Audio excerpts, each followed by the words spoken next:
צדיקים אמיתיים שבדורנו ברכות צדיקים אמיתים שנה הבאה. ובכן רבנו הקדוש צדיק יסוד העולם נחלנו יגן חומר רבנו רבי נחמן נפגע בשמחה נחמן אומן זכותו יגן עלינו ועל כל ישראל אמן. Que ces paroles de Torah soient et l'unishmat Mordechai ben Malka. Zal. Et à la Bezrat Hashem Sata Ishmaya. Donc shiur ce soir aujourd'hui le Rav est pas là et c'est Tou B'Av. Tou B'Av, la fête des amoureux. Ken, on dit ça comme ça. En vérité, si on étudie bien la Gemara et les références de la Gemara qui parle de Tou B'Av, qui dit que il y a cette Gemara connue qui dit que il y a deux jours dans l'année qui sont les plus heureux pour un Israël. Le premier c'est Kippour. La Gemara elle dit pourquoi. La Gemara elle dit parce que c'est le jour où le peuple d'Israël est pardonné. Et le deuxième c'est Tou B'Av. C'est quoi le lien entre Kippour et Tou B'Av? C'est quoi le lien entre quoi? Tu n'as pas la réponse. Je me suis jamais posé la question. Tu as bien fait de venir au shiur. Pourquoi? Il y a plein de jours dans l'année. Pourquoi la Gemara dit ça d'Afka? Et elle donne la réponse pour la première. Elle ne donne pas tout de suite la réponse pour Tou B'Av. Et dans d'autres endroits dans la Gemara, alors on voit différentes raisons pour Tou B'Av. Mais il y a une raison profonde pourquoi ces deux jours sont dits. Le shalom entre Hachem et le shalom entre le prochain. Exactement, j'ai tout compris. Alors il dit comme ça, il dit pour avoir une relation parfaite avec Hachem, il faut avoir... Finalement tu avais la réponse. Il faut avoir Kippour, c'est la relation Beno le Ben Kono, entre nous et notre Créateur. On est pardonné, donc tout va bien.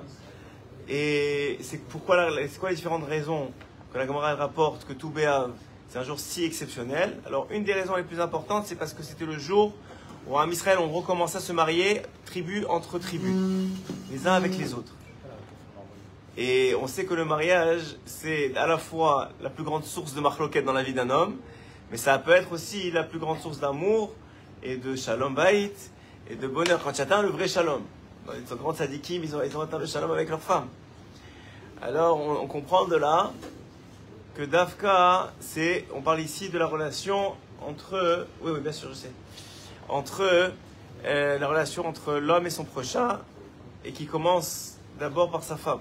C'est rapporté dans la Mishnah, que lorsqu'on parle de son prochain, c'est d'abord sa femme. Et donc on voit de là que effectivement la relation dans le monde, ou le monde qui nous entoure, il y a toujours deux composantes. La composante entre nous et Dieu, et il y a la composante entre nous et les autres. Et l'un ne va pas sans l'autre. C'est écrit sur la mitzvah de Kivud Avaim, de respecter ses parents. C'est écrit que c'est pourquoi un homme il ne peut pas respecter Dieu s'il ne respecte pas d'abord ses parents. Pourquoi? Je peux très bien respecter Dieu. Il dit, mes parents, j'ai pas une bonne relation avec eux, mais Dieu c'est Dieu. Il dit à Hachem, non, c'est pas comme ça que ça marche. Toi, tu crois que Dieu c'est Dieu parce que ton Dieu, tu l'as créé à ton image. Mais c'est pas comme ça que ça marche. Parce que si tu n'arrives pas à te soumettre, pas soumettre, mais c'est-à-dire à respecter l'autre, et en particulier ton père ou ta mère qui sont une autorité, parce que ça va pas dans ton sens, alors Dieu aussi, sauf le vrai, celui qui est au-dessus de toi, et qui n'est pas, comme ils ont fait les nations du monde, à ton image, qui n'est pas sous toi, alors là, aussi, tu n'arriveras pas à le respecter. Donc la raison, elle vient d'en bas. Il y a toujours une relation, ce qu'on appelle d'en bas vers le haut et du haut vers le bas. C'est deux relations qui habitent la vie d'un homme. D'un côté, la tchouva, c'est on se réveille d'en bas vers le haut, mais d'un autre côté, il y a de la Siyata d'Ishmaya. D'ailleurs, la Gemara elle dit que parmi les autres raisons qu'on voit pourquoi Tou B'Av c'est un jour si exceptionnel, on voit par exemple que les Kohanim, c'était le jour où ils ont réalisé qu'ils pouvaient arrêter de couper le bois. Vous savez que les Kohanim, ils coupaient le bois pour le Beth Amikdash pendant une certaine période, et à Tou B'Av, ils arrêtaient, ils commençaient à étudier la Torah. D'ailleurs, c'est rapporté dans la Halakha que c'est le jour, la nuit, où il faut commencer à allonger l'étude de Torah. Parce que les nuits commencent à s'allonger, et c'est la nuit qui commence à allonger l'étude de Torah. Donc le Shulchan Aruch dit qu'à partir de Tou B'Av, un homme il doit commencer à allonger son étude dans la nuit. Il y en a même qui pensent, mais il ne faut pas le dire à tout le monde, qu'on n'est pas chayav de l'étude de Torah la nuit entre Shavuot et Tou B'Av. Seulement à partir de Tou B'Av jusqu'à Shavuot d'après, on est chayav. mais c'est pas la DRA qui est connue, qui est rapportée, qui est admise. Mais en tout cas pour dire que tout Béav c'est un point tournant. Et on voit que quoi?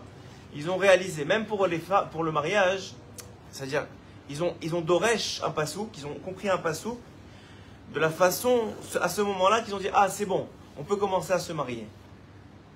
Ça veut dire quoi? Ça veut dire qu'il y a une lumière spéciale dans cette journée, qu'Hachem il envoie dans cette journée une lumière qui éclaire l'esprit pour rapprocher les hommes. Ou les hommes avec les femmes, c'est-à-dire je veux dire avec leurs femmes, ou les hommes entre eux. C'est un jour de shalom. C'est un jour de paix. Et c'est pour ça que c'est un des plus grands jours de l'année.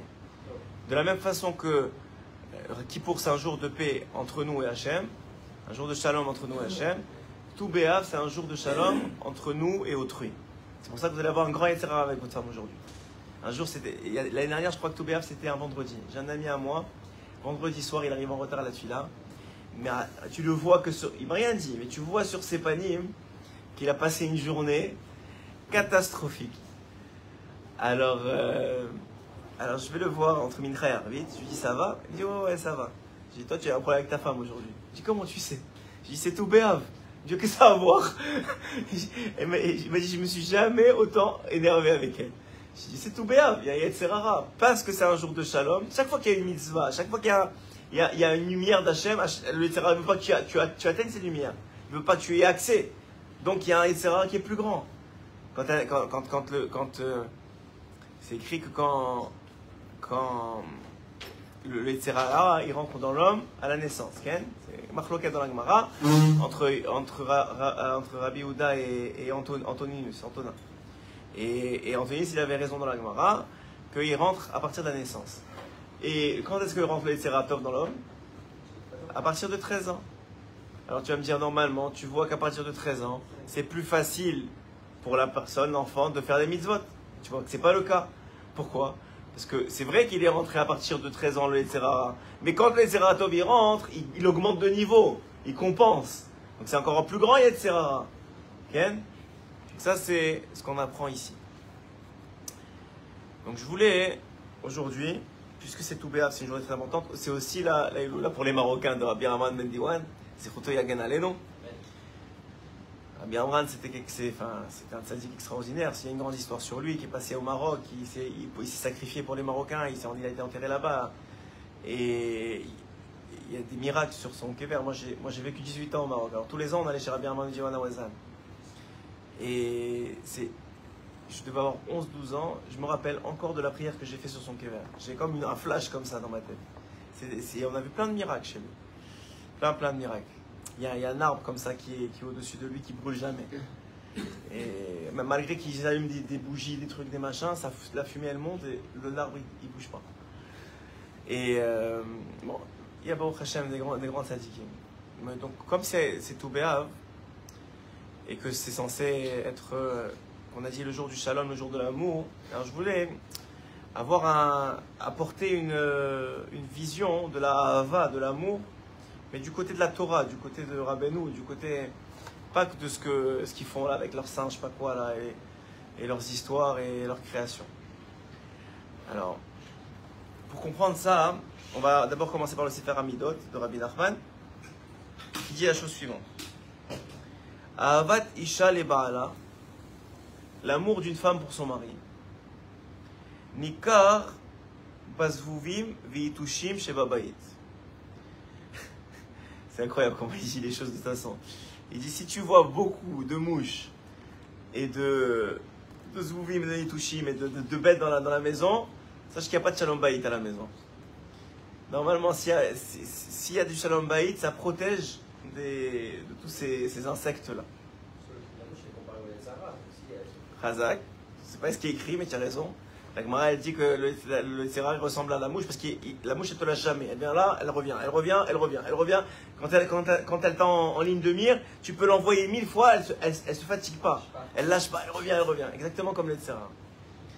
Donc il dit, si tu vois qu'il y a des zvouim, etc., c'est pas je pêche mes marasav, vas-y, regarde tes actions, fais tchouva et arrange ce qui se passe avec ta femme. Et plus encore, Gala leda avatam, grâce à l'amour qui est entre un mari et sa femme. Yicholim leda kohare yetzerara. On peut savoir quelle est la force du yetzerara dans leur couple. Ça veut dire que, et on parle ici d'un yetzerara particulier qui est le yetzerara physique. Ça veut dire que l'égoïme il pense quoi? Ce qui est erroné, que plus il y a de, c'est pas la relation, mais plus il y a d'activité physique, on va dire ça comme ça, plus il y a d'amour. Et Rabbeinu il dit le contraire. Il dit, moins tu le fais pour le physique, il y a une relation, mais elle est pour Dieu, elle est pour la relation émotionnelle, elle vient compléter une relation émotionnelle, elle vient compléter une construction que vous avez fait ensemble. Donc moins il y a la partie physique, et plus il y a d'amour. C'est comme Rabbeinu il dit, moins il y a de physique, plus il y a d'amour. Et plus tu vas mettre du physique dans la relation, et moins il y aura d'amour entre vous. En gros, exactement, c'est moins il y a de corporel, plus il y a d'amour. C'est vrai avec Dieu, c'est vrai avec ta femme, c'est vrai avec l'autre. Moins tu mets de physique, de matérialité dans la relation. Par exemple, tu vas dire, moi je veux des amis, alors je vais commencer à leur payer tout, et à les inviter partout, et j'ai de l'argent, et je vais acheter des amis. Pourtant c'est écrit Kne lechachaver, Ken. Donc j'ai l'impression que c'est bien d'acheter des amis. Mais comment il faut les acheter? Alors la Mishnah ne dit pas. Mais si vous voulez partir Noura là-bas, il ne dit pas avec l'argent. Il dit avec les bons mots, avec le renforcement, avec la présence. Moi j'ai appris de mes parents quelque chose vraiment, je pense, d'extraordinaire. Je vous le transmets. Je pense que vous aussi vous avez dû apprendre ça. C'est que l'amour, ça ne s'évalue pas par le nombre de je t'aime que tu dis. C'est des Marocains en même temps. Hein. Mais c'est pas avec le nombre de je t'aime que tu dis. C'est avec le nombre d'actes de sacrifice que tu fais. C'est comme ça que tu évalues l'amour de quelqu'un pour toi. C'est la qualité. C'est le sacrifice que tu fais. Par exemple, tu vas dire, tiens, un grand-père, il est très très riche. Très riche. Et il a la bar mitzvah de son petit-fils, il va donner un chèque, allez, 100 000 euros. Mais pour lui, il a des millions. Qu'est-ce que c'est 100 000 euros? Mais, à un moment, avec son petit-fils, il ne va pas vraiment le passer. Il est là à la fête, il est avec ses amis, avec la bourra, le machin, le truc. Il ne calcule même pas son petit-fils. Mais il a donné 100 000 euros, c'est lui qui a payé toute la fête. Ouais. Et l'autre grand-père, il n'a pas un rond. Mais, Baruch Hashem, il est proche de Dieu. Pendant 1 an, il a préparé la paracha à son petit-fils. Il lui a appris à lire, il lui a appris à monter à la Torah, il lui a appris à faire les brachot. À qui il va embrasser la main, le petit-fils? Mais c'est toute la fête, c'est le grand-père. Il a payé toute la fête. Non, il va embrasser la main à qui? À celui à qui a créé une relation, qui a mis du temps, des efforts, des sacrifices, qui a pris de son temps. Par contre, si le gars il avait donné toute sa fortune à son petit-fils, il aurait aussi embrassé la main. Parce que c'est un sacrifice pour lui. Mais 100 000 euros pour lui, c'était rien. C'est la même chose dans la relation avec Dieu. C'est la même chose avec le reste. Tu peux dire je t'aime toute la journée à Dieu. Tu as fait un sacrifice pour lui. Rabbeinu dit la tzedaka, elle commence quand ça fait mal. C'est comme c'est là-bas où la avoda de la... Non, il appelle ça la avoda de la tzedaka. Le service de la tzedaka. Le service divin, il commence quand ça fait mal. Quand tu puises en toi et tu dis je le fais pour Dieu, malgré que moi, c'est pas ma nature. C'est pas... c'est dur pour moi. Ça commence à être un sacrifice. Ça commence à être de l'amour. Vous voyez où on voit l'amour de Moshe pour Hachem? Vous voyez où on voit l'amour d'Hachem pour Hachem? Quand il a demandé de rentrer en Eretz Israël. Vous allez me dire, mais quoi? Il y a plein d'endroits où on voit que Moshe il aime Hachem. Le plus haut niveau, c'est quand il a demandé. Vous savez pourquoi? Parce que le roi Chaim Akadosh, il explique quelque chose d'extraordinaire. Il dit, pourquoi est-ce que Hachem il voulait rentrer en Eretz Israël? Pourquoi est-ce que Moshe il voulait rentrer en Eretz Israël? Il voulait rentrer pourquoi? Il voulait rentrer pour faire les mitzvot d'Eretz Israël qu'on peut faire qu'en Eretz Israël. Qu'est-ce que répond Hachem? Ne t'inquiète pas, je t'en supplie, ne rentre pas parce que c'est pas le moment de la Géoula, de la délivrance finale. Mais le Sahar, ne t'inquiète pas, tu l'auras. Où est-ce qu'on a vu que Moshe veut un Sahar? Où est-ce qu'on a vu que Moshe il cherche la récompense des mitzvot? On n'a jamais vu ça. Moshe il s'en fiche. Il était prêt à effacer son nom. Son nom pour Am Israël. Qu'est-ce qu'il s'en fiche de la récompense des mitzvot? Comment ça console Moshe de lui dire tu rentres pas en Israël, tu vas pas faire les mitzvot, mais ne t'inquiète pas, je te laisse la récompense. C'est rabaissant. C'est Moshe, il veut pas de la récompense. Ouais. Alors écoutez bien ce que dit le roi Chaim HaKadosh. Quelque chose d'extraordinaire. Il dit le roi Chaim que pourquoi vraiment il voulait rentrer en Israël pour faire les mitzvot, parce que c'était faire plaisir à Hachem de faire les mitzvot. Qu'est-ce qu'il lui a répondu à Hachem? Tu sais ce qui fait encore plus plaisir qu'est-ce qui me ferait encore plus plaisir que toi tu fasses les mitzvot d'Eretz Israël? C'est que tu acceptes la récompense que je veux te donner. Moshe Rabbeinu, il ne cherche pas la récompense. Il cherche le plaisir que ça va donner à Hachem de lui donner une récompense.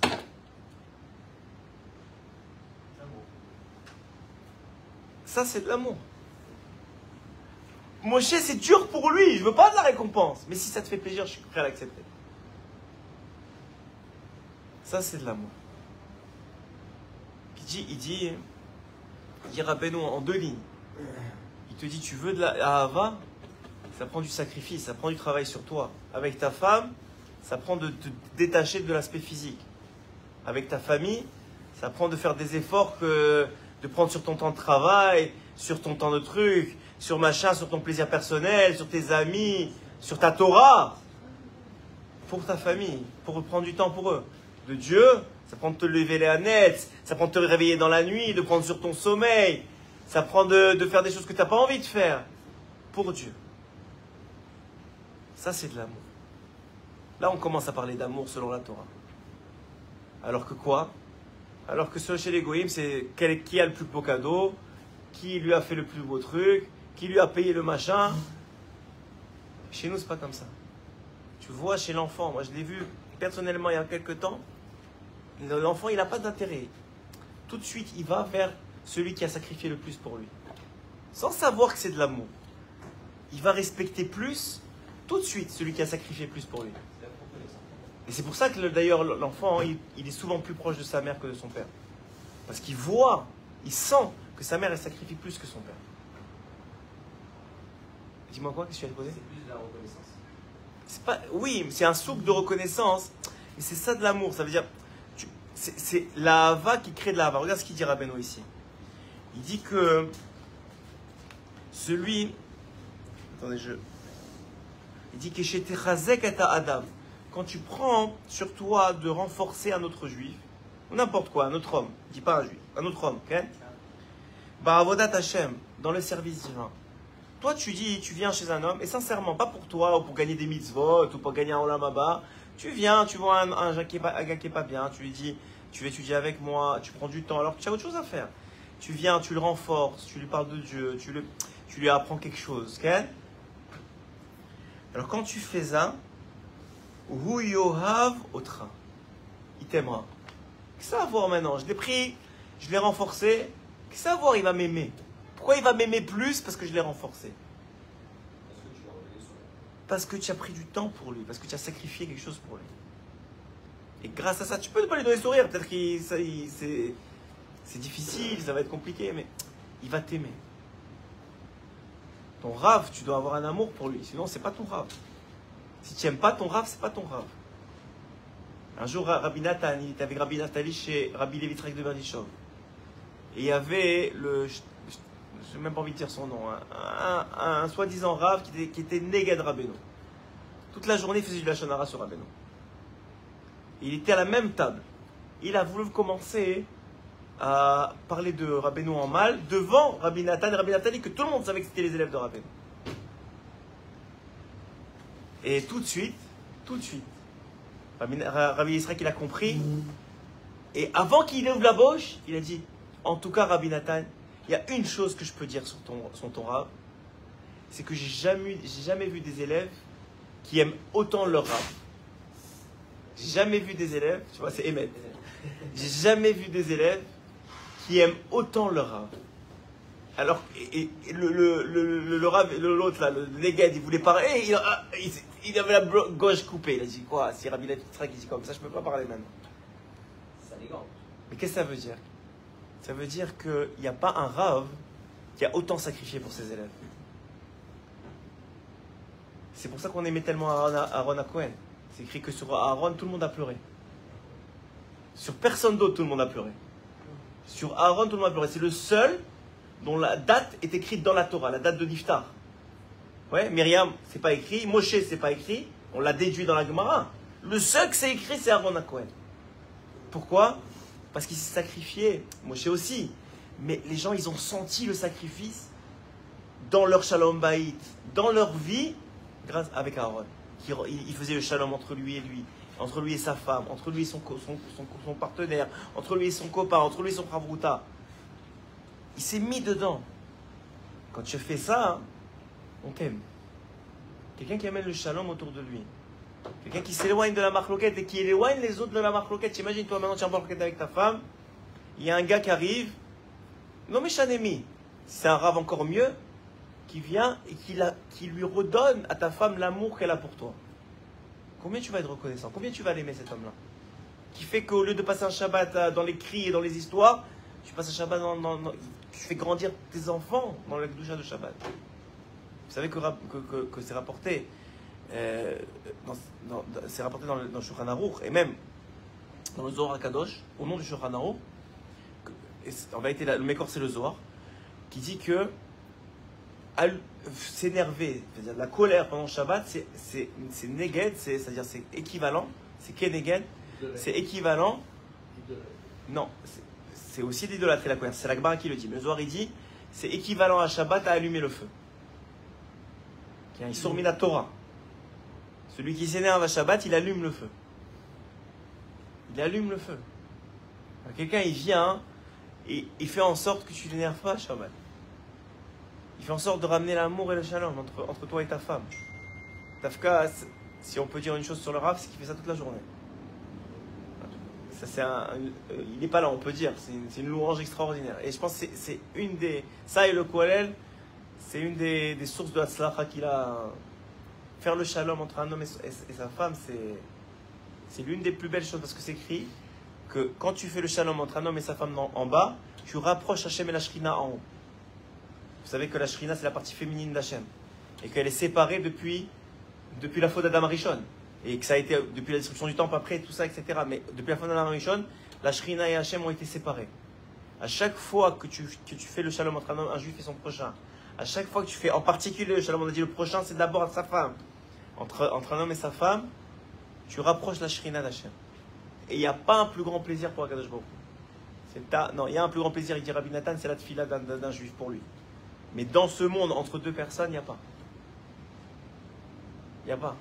Et évidemment, il n'y a pas un plus grand désespoir, un plus grand tristesse que quand deux personnes sont séparées. D'ailleurs, le Tzara, c'est ça qu'il cherche le plus. Il cherche à se séparer. Tu vois, dès que tu es qu'un ami, tu as prêté un truc, le truc il se casse. Dès qu'il y a un truc dans une famille proche, il y a un truc qui se passe. Dès qu'il y a une simcha, il y a un truc qui machin. Pour voir, pour te tester. Après, c'est ta responsabilité de réagir. Mais il y a quelque chose qui chauffe. Il y a quelque chose qui va chauffer, c'est obligé. Obligé. Tiens, un mariage, entre les deux familles, il va y avoir un truc. Un truc d'argent, machin. Il va toujours avoir un truc. Toujours. Pourquoi le Metzera, il cherche à allumer le feu? Parce qu'il sait que s'il allume le feu, il enlève la Shrina. Il reste le Esh. Vous savez, Ish et Isha, c'est Yudke. Tu enlèves Yudke, tu enlèves Dieu, il reste le Esh, il reste le feu. Ok? Ça, c'est Ish et Isha. Donc, dès que tu enlèves Dieu, tu enlèves la Shrina. Le Metzera, c'est ça qu'il cherche. Et la Hava, c'est le Shalom. C'est ça la Hava. La Hava, c'est le sacrifice pour le Shalom. Un jour, j'étais voir Rav Koenig, Shlita, Nathan Ephraim Koenig, le Rav de Tzfat. Je lui ai dit, c'est quoi le secret du Shalom Bayit? Vous voulez savoir ce qu'il m'a répondu? Il m'a dit, savoir se taire. Savoir se taire, c'est ça qu'il m'a répondu. Savoir se taire, c'est ça le secret du Shalom Bayit. Le Yetzirah, il rentre, tu te tais. Tu baisses la tête, tu te tais. Oui, d'accord, pas de problème.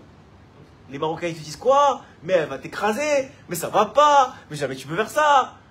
Mais ça y est, tu as perdu ton mariage. Le contraire, à fou.